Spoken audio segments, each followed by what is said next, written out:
Your Android battery is being drained right now, and you probably have no idea it's happening. Not by the apps you're using, not because your battery is old, not because you have too many apps installed. It's being drained by 3 specific settings inside the Google Play Store that are turned on by default, that run silently in the background, and that Google has absolutely no incentive to tell you about. I'm going to show you exactly what these settings are, exactly where to find them, and exactly how to turn them off. No fluff, no filler, just the fix. But before we get into the settings themselves, let me explain what is actually happening to your battery. Because once you understand the mechanism, you'll never leave these settings on again.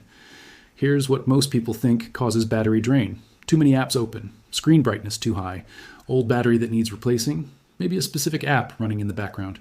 These things do matter, but they're visible. You can see a bright screen, you can close apps, you can identify a specific app eating battery in your settings. The problem with the Play Store settings we're about to discuss is that they're invisible in normal use. You don't see them working. You don't feel them happening. You just notice somewhere around 2 p.m. that your phone is at 40% when it should be at 65%, and you can't figure out why. Here's the technical explanation for what's actually going on. When the Play Store runs background app updates, it doesn't just quietly swap one version of an app for another in a way that costs nothing. It triggers a process chain that is far more resource intensive than most people realize. First, the Play Store has to check for available updates. That requires waking up your device's network radio, either Wi-Fi or mobile data, to connect to Google's servers and query the update database. Waking a radio from sleep takes power. Maintaining a connection takes power. Receiving and processing the response takes power. Then, if updates are available, the download begins. Downloading app update packages requires sustained network activity.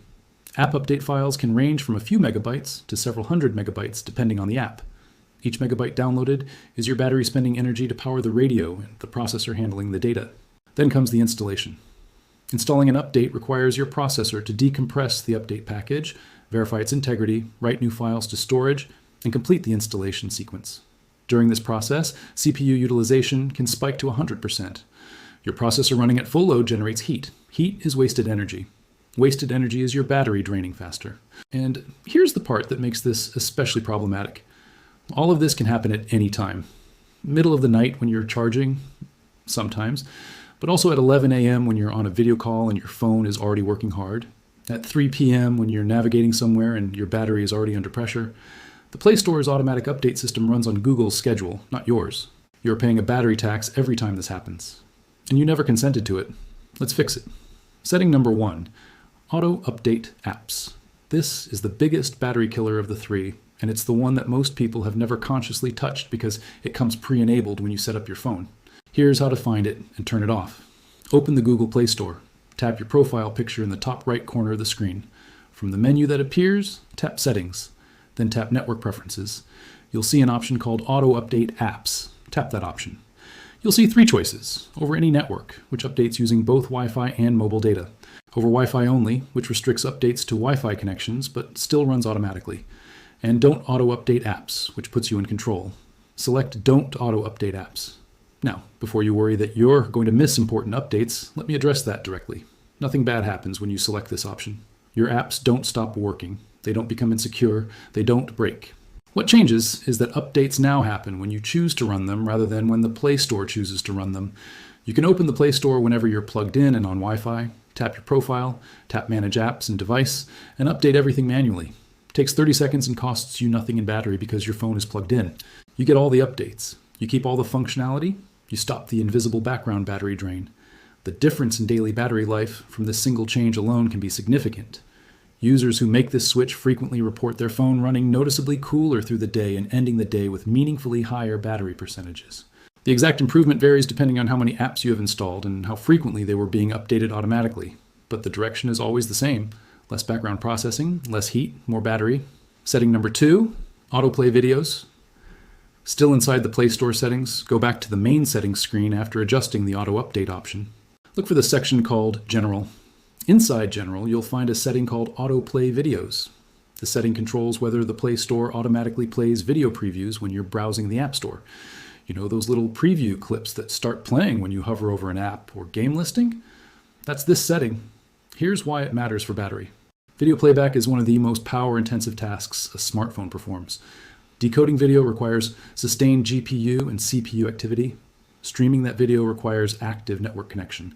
When you're browsing the Play Store, you might scroll past 10 or 15 app listings without thinking about it. With autoplay enabled, each of those listings with video previews is triggering a mini video stream. Individually, each one is brief. Collectively, across a browsing session, the power consumption adds up. And because this is happening in an app store rather than a dedicated video player, most people never think to count it as video consumption. Tap Autoplay Videos. You'll see options for autoplay on any network, autoplay on Wi-Fi only, and don't autoplay videos. Select Don't Autoplay Videos. If you want to watch a preview for a specific app, you can still tap the play button manually. You're not losing any functionality, you're just stopping video from playing without your explicit choice to play it. The battery saving here is secondary to the auto update fix, but it's real, and it also reduces mobile data consumption if you browse the Play Store while on a cellular connection. Setting number 3, notifications from the Play Store itself.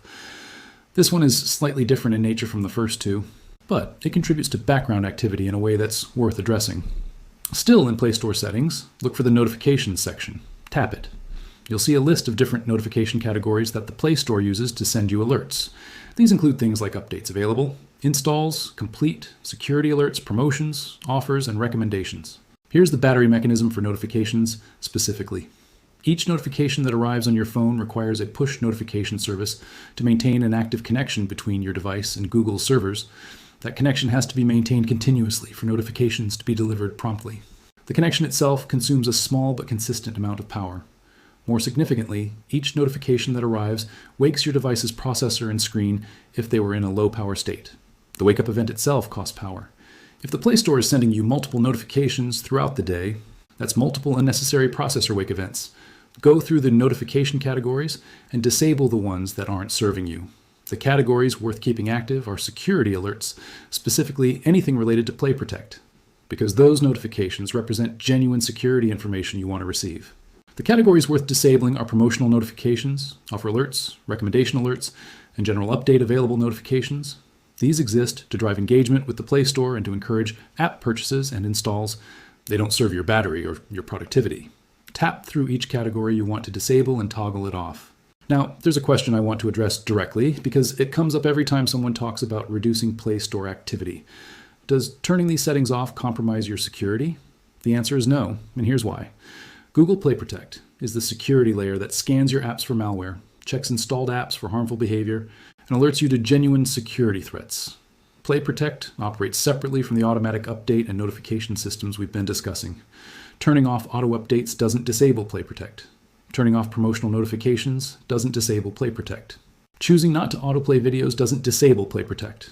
Play Protect continues running, it continues scanning, it continues protecting your device. The settings we've turned off are about Google's convenience and Google's business interests, not your security. Auto updates benefit Google because they ensure their apps are running the latest versions on as many devices as possible, which benefits their service reliability metrics and their data collection. Promotional notifications benefit Google because they drive App Store engagement and purchases. Let's talk about what you should actually do about updates instead, since you're now managing them manually. The best habit is simple. Once a week, when you're home and your phone is charging on Wi-Fi, open the Play Store, tap your profile picture, tap Manage Apps and Device, and tap the Update All button. Your apps update while your phone is plugged in. The CPU spikes happen while you're not relying on battery power. The network activity runs on Wi-Fi rather than cellular. The heat generated dissipates harmlessly while the phone sits on a charger. You stay fully up to date. You stop the background drain. You choose when your phone does intensive work instead of letting the Play Store decide for you. This is how it should work. An update scheduler that respects when you have power available rather than drawing from battery reserves you need for your actual day. Here's what to expect after making these 3 changes. By the end of today, if you apply all 3 settings right now, your phone should run noticeably cooler during normal use. Background CPU activity will be reduced. Network radio wake events will be reduced. Unnecessary video decoding will stop. By the end of this week, you should have a clear picture of how much battery life you've reclaimed. For most people, the improvement is most visible in that late afternoon period when battery used to start dropping faster than expected. Your battery percentage at 5 p.m. should be meaningfully higher than it was before these changes. Not because your battery has gotten better, because you've stopped a hidden drain that was running without your knowledge or consent every single day. These settings exist on your phone right now, turned on by default, doing exactly what I've described. The fix takes less than 5 minutes and costs you nothing. Open the Play Store. Tap your profile picture. Tap Settings. Make the 3 changes. Auto update apps, off. Autoplay videos, off. Promotional and non-security notifications, off. Your battery works for you now.